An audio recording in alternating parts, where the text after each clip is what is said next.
vocês estão criando. A matemática dos séculos X, XI, XII e XIII.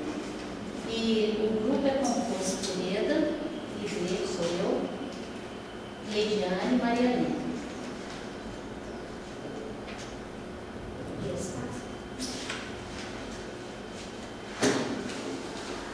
Nós fizemos uma primeira introdução do trabalho falando sobre a importância da história da matemática como contribuição. Ela é uma importante contribuição no processo de ensino, de aprendizagem. Nesse sentido, ela é um instrumento de resgate da própria identidade cultural. E que, para compreender o avanço tecnológico de hoje, não seria possível sem herança cultural de gerações passadas. Partindo dessas ideias, nós pesquisamos algumas contribuições da história da matemática no século X, XI, XII e XIII, de diferentes culturas. O objetivo é revelar a matemática como uma criação humana e mostrar necessidades e preocupação de diferentes culturas em diferentes momentos históricos. Reconhecer o conhecimento matemático historicamente construído, portanto, está em permanente evolução. Século X. Nós começamos a trabalhar com o Alvarenga. Ele aparece lá no século IX, mas aí nem tudo dependendo dele, né? Que ele foi um dos mais brilhantes matemáticos da Índia. Não, da área, né, desculpa. Sem dúvida, ele exerceu maior influência sobre o pensamento matemático na Idade Média. Foi o primeiro autor de texto matemático, escreveu sobre aritmética, geométrica, álgebra, astronomia, e o seu nome deu origem à palavra algorítmico.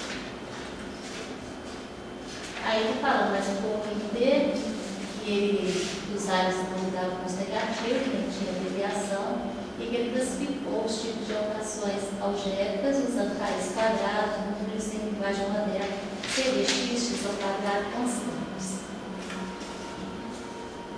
Depois nós trabalhamos um pouquinho sobre esse também for pensado matemático, grego, árabe e línguas sírias, traduziu para o árabe as obras de Arquimedes, Euclides, Ptolomeu e Teodósio.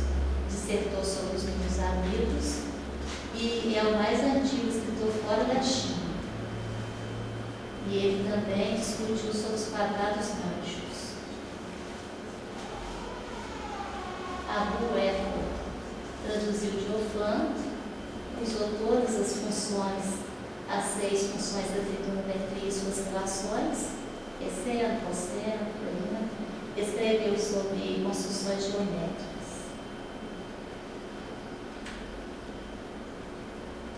Luiz Hidalgo, ele viveu na Índia por volta de 1020, produziu importantes trabalhos na aritmética e álgebra, tendo chegado a uma regra de resolução da equação de segundo grau. Por isso surge aí a dúvida, né, que a gente fala, que não é fórmula, não é basta, ela começou a surgir, né, e aí nós colocamos um exemplo como que é para resolver as equações quadráticas da forma x ao quadrado, né, bx mais c. E os indianos usavam essa seguinte regra que está aí.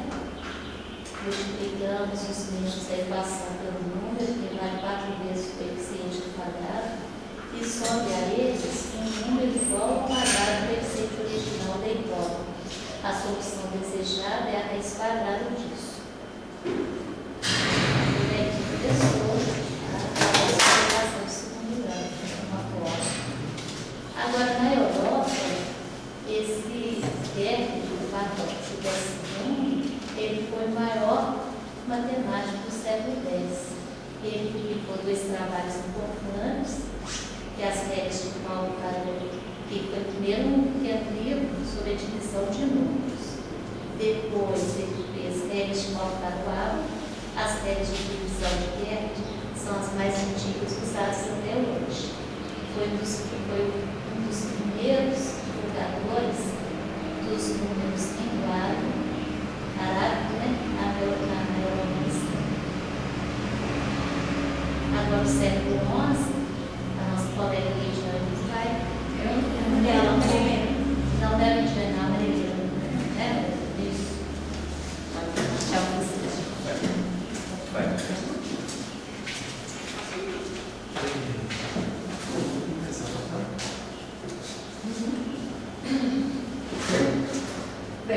continuando aqui nosso trabalho, né? Nossa pesquisa, com esses nomes, né? Bem complicados, bonitos, né? Mas então nós começamos aqui pelo Al-Biruni, que ele teve como principal trabalho, né? Aliás, foi o primeiro a estabelecer a trigonometria como um ramo distinto da matemática. E ele também, ao contrário dos contemporâneos, ele era conhecido também, né, no mundo ocidental. E foi cientista, físico, antropólogo, psicólogo, né? Mas foi na matemática que ele destacou esse trabalho, né? Como um ramo distinto da matemática. Aí vem Abdul Ali, né? Um dos maiores físicos de todos os tempos, e que enunciou que um raio de luz, ao passar pelo meio, ele segue um caminho que é mais fácil e mais rápido. E enunciou também a lei da inércia, que deveria ser mais tarde a primeira lei de Newton. Além de escreveu sobre astronomia e matemática, né, incluindo geometria e teoria dos números, e problemas envolvendo congruências também, além de fazer trabalho com números perfeitos. Seguinte é Avicena, né? É um físico persa e, embora treinado, né, na física, a principal obra ele contribuiu também na filosofia, matemática, química, astronomia, com vários trabalhos, né? E o seu texto filosófico mais importante Pitágoras, Algibra, né? A cura da ignorância, onde ele aborda temas relacionados com a matemática, né? Assim, além da matemática, também tem a física, geometria, aritmética, música e astronomia. O próximo é o Marcayan, né? Famoso matemático, astrônomo, filósofo e poeta persa. E ele calculou como corrigir o calendário persa. Também deu as contribuições na álgebra, né? E bom método para resolver as equações públicas, pela interseção da hipérbole com o círculo, né? E depois que veio a ser Descartes, continuou o trabalho dele. Adam Bar-Ia era um judeu, né, que viveu na Espanha, e ele escreveu as obras, a primeira enciclopédia escrita em hebreu sobre matemática, né, incluindo a teoria dos números, operações fundamentais, aritmética exponencial e definições geométricas. Além também de ter participado na astronomia, ótica, música, né, e profissões. A seguir o Abraham tem, né, o Ezra, também um judeu que viveu na Espanha, e ele também escreveu vários textos, né, e uns nomes também difíceis de falar, né, conhece vários textos em hebreu relacionados com a matemática, que são os trabalhos dele. E Sefer HaShad, que é o livro da unidade, Sefer HaMispat, que é o livro do número, né? E Liber Argumento e tal, também a obra dele, né? Os nomes complicados, tá? E tem mais um, né?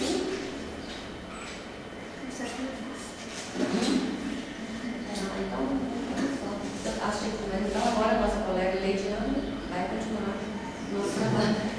Tinha mais um, acho que depois vamos falar sobre o século XII. O século XII ele teve muita influência dos chineses e também continuou com os arábicos e hindus. O que acontece? O século XII ele teve grandes descobertas. Teve Li Xin, que foi um chinês, que na verdade contribuiu vagamente para a geometria. Ele conseguiu descobrir, ele escreveu um livro que inclui 170 problemas tratando de círculos escritos e escritos em um triângulo retângulo. Teve outros chineses que foi o primeiro a encher o chão, igual a Maria disse, que é um som bem difícil pra gente, que foi o primeiro a dar o símbolo zero, que ele partiu a partir de uma circunferência. Foi um dos matemáticos que generalizou o método de extração de raiz. Quer dizer, quando a gente fala em raiz hoje, foi tudo fundamentado a partir dos chineses que começaram o processo, no caso, Xin Xiao. Mais tarde, nos outros séculos que a gente vai ver as apresentações dos meus colegas que foram se aperfeiçoando, mas tudo parte dos chineses, ok? Aí vem Yang Hui. Ele contribuiu com os quadrados mágicos chineses. Os quadrados mágicos chineses, eles tiveram origem na China. Os chineses estudaram eles, porém ele ficou conhecido como Triângulo de Pascal, porque somente mais tarde, um francês, Pascal, ele veio estudar as propriedades desse triângulo, fazendo então a notação dele para poder desenvolver. Aí agora vem o Bhaskara. Bhaskara foi um indiano, ele foi o mais importante do século e mais importante indiano e o que mais contribuiu, porque ele descobriu, na verdade, a fórmula de Bhaskara, que eu acredito que é a mais utilizada até hoje por todos os estudantes. E engraçado que ele escreveu 2 livros, o Vijayanagara e o Lilavati. E a gente, quando a gente está fazendo a pesquisa, a gente descobriu uma história interessante sobre o Lilavati, porque o Bhaskara, ele vinha de uma família astrônoma, que antigamente tudo era ligado, astronomia, astrologia. E quando ele teve a sua filha Lilavati, quando ela nasceu, na Índia eles faziam um mapa astral para saber quando vai ser propício o casamento, essas coisas. E no mapa dela, na verdade, eles fizeram astrólogos que ela não poderia se casar, porque não tinha um momento propício e nem a hora certa. Então, o que aconteceu? Bhaskara, quando ela fez 18 anos, ela queria casar, ele fez os cálculos e tudo, eles descobriram uma hora que ela poderia, uma hora certa e um momento, quando eles falam realmente, um momento propício, que ela poderia se casar. Aí, o que eles fizeram? Eles arrumaram o casamento e tudo, ela se vestiu com as mais belas joias e tudo, e foi com o véu tampado para encontrar o noivo. Só que antigamente eles usavam aquele relógio que ele é medido com água, que chama, como fala? Trexida? Acho que é isso mesmo. Trexida. Que é um relógio medido com água, porque antigamente eles não tinham como medir o tempo. E ela, muito bonita, todo mundo esperando o casamento com o relógio de água, e eles não perceberam que uma de suas pérolas de seu vestido caiu dentro, tampando a passagem de água. E quando eles perceberam que o momento estava demorando, o que eles fizeram? Eles pegaram e foram olhar o que tinha acontecido, que o momento não tinha chegado, e viram que a pedra tinha tampado. Então, Bhaskara, seu pai, ela, no caso, como ela não pôde se casar porque tinha se passado o momento propício, ele pegou e, em sua homenagem, pôs o seu nome no livro Lilavati, que na verdade ele associa o quê? Lilavati seria a beleza de uma mulher elegante, né? E assimila isso à aritmética, que a aritmética também é uma coisa bonita, é uma coisa elegante da gente estudar, no caso, uma coisa boa. Aí foi o livro mais conhecido. Aí a gente falando da fórmula de Bhaskara, que eu acho que todo mundo conhece, que é a equação que eu acho que é a mais utilizada, que é a equação de segundo grau, que é onde x igual a menos b, mais ou menos, o seu discriminante, que é b ao quadrado menos 4ac sobre 2a. Aí denomina esse discriminante, b ao quadrado menos 4ac, que a gente